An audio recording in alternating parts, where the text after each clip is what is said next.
Halo pemirsa GPR TV, dari Sabang sampai Maroke, dari Miangas hingga Pulau Rote. Bertemu lagi bersama saya Bunda Azari Desak dalam program Kominfo Deso.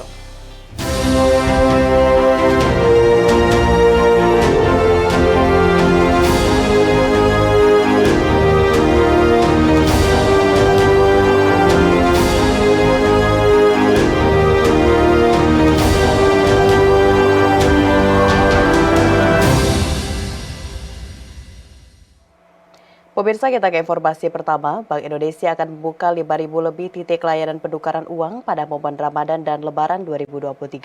Kepala Departemen Pengelolaan Uang Bank Indonesia, Marlison Hakim mengatakan, Bank Indonesia telah menyiapkan uang tunai sebesar 195 triliun rupiah, meningkat 8,2% dibandingkan tahun lalu.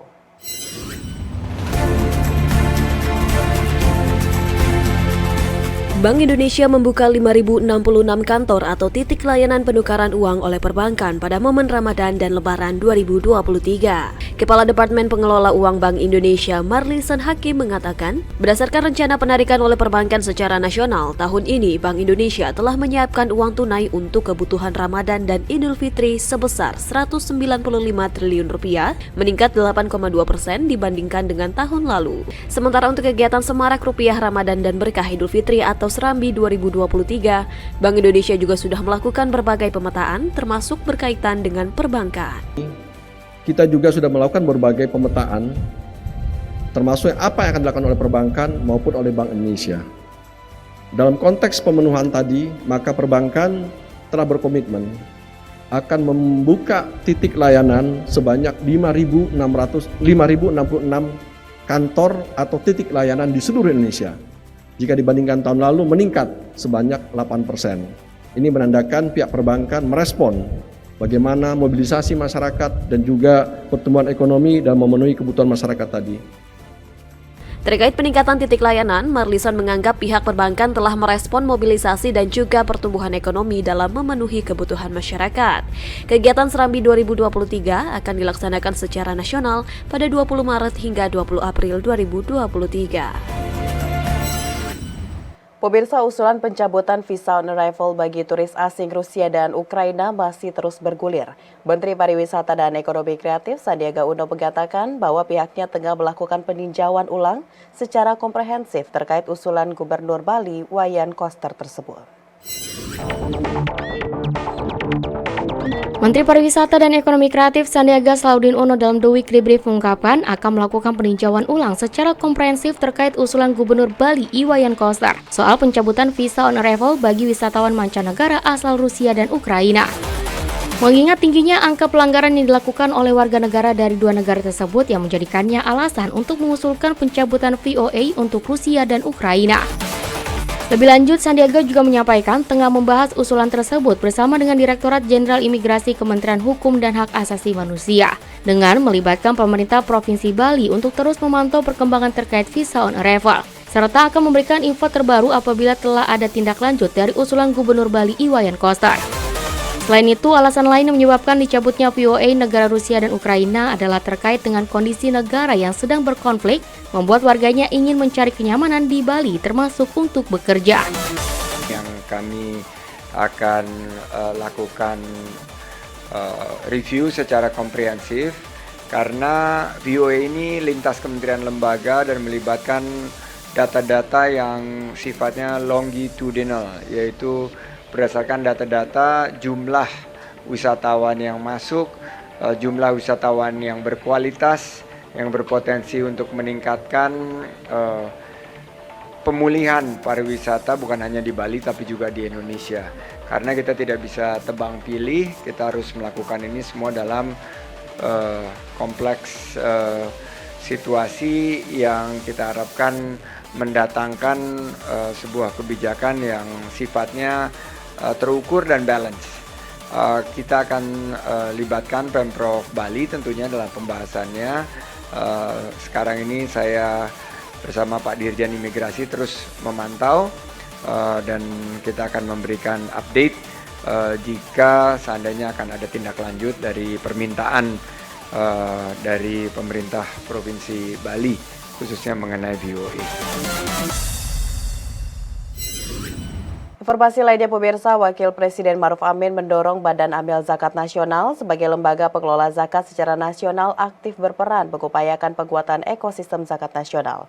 Hal ini karena zakat memiliki potensi yang besar dan mampu memberi dampak luas bagi masyarakat, khususnya mampu menekan angka kemiskinan ekstrim di Indonesia.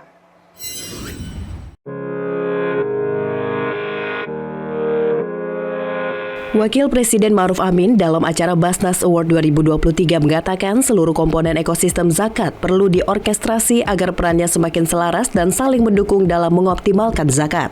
Wapres menyampaikan zakat sama halnya seperti makhluk hidup yang membutuhkan ekosistem yang baik agar bisa bertumbuh dan berkembang dengan maksimal. Menurutnya, berbagai ekosistem penting dalam zakat harus dikembangkan dengan baik dan dikembangkan agar potensi zakat yang luar biasa dapat tergali secara optimal. Komponen utama ekosistem zakat menurut Wapres mencakup sumber zakat atau asal-usul harta zakat itu sendiri, yaitu muzaki, amil zakat, dan mustahik. Seluruh komponen ekosistem zakat perlu diorkestrasi, diharmonisasikan, dan dikuatkan perannya agar makin selaras dan saling mendukung dalam optimalisasi pengelolaan zakat. Untuk itu, agar penguatan ekosistem zakat ke depan semakin baik, saya ingin menekankan beberapa hal. Pertama, jadikan Basnas Award 2023 ini sebagai bagian dari upaya memperkuat fondasi ekosistem zakat nasional. Wapres menekankan mulai dari aspek perencanaan, penghimpunan, penyaluran hingga akuntabilitas zakat, semua harus dikelola secara profesional dan amanah. Selain itu dibutuhkan komponen pendukung ekosistem zakat seperti perbaikan regulasi, tata kelola, peningkatan literasi serta edukasi dan riset, optimalisasi saluran transaksi kerjasama mitra bantuan, hingga pemanfaatan data dan digitalisasi serta penguatan asosiasi dan jejaring. Berbagai komponen penting dalam ekosistem zakat harus dikelola dengan baik dan dikembangkan agar potensi zakat yang luar biasa ini dapat tergali secara optimal. Penghimpunan dan kebermanfaatan zakat juga diharapkan akan makin meningkat, serta dampaknya bagi umat akan semakin luas dan nyata.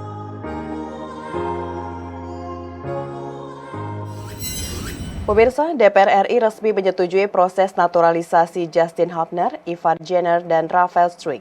Proses naturalisasi ketiga calon pegawai Timnas Indonesia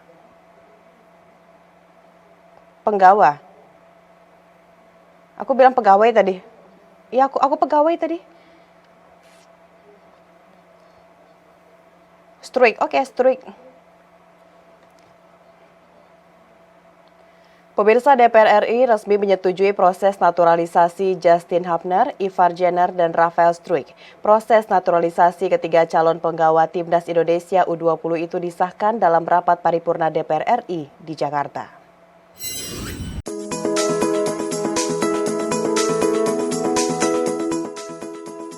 Komisi 3 DPR menyetujui naturalisasi 4 atlet cabang olahraga sepak bola dan basket. Keputusan ini diambil dalam rapat kerja bersama Komisi 3 DPR dengan PLT Menteri Pemuda dan Olahraga Muhadjir Effendi. Adapun keempat atlet itu ialah Justin Quincy Hubner, Ivar Jenner, Rafael William Struik, dan Jerome Anthony Bin Jr. Wakil Ketua Komisi 3 Pangeran Khairul Saleh meminta seluruh anggota fraksi menyatakan sikap apabila menyetujui naturalisasi keempat atlet asal luar negeri itu. Seluruh anggota kemudian menyatakan setuju. Permohonan pertimbangan pemberian kewarganegaraan Republik Indonesia atas nama Justin Quincy, Ivan Jenner, Rafael William, dan Jerome Anthony untuk selanjutnya diproses sesuai dengan peraturan perundang-undangan. Bisa ditayangkan kesimpulan, silakan. Sebagai informasi, Justin Hubner, Ivan Jenner, dan Rafael merupakan calon pemain naturalisasi tim Indonesia U20 yang direkomendasikan pelatih Shin Tae-yong. Ketiga pemuda keturunan itu diharapkan bisa semakin menguatkan skuad tim Indonesia U20 yang akan tampil di Piala Dunia U20 2023 di Indonesia 20 Mei hingga 11 Juni mendatang.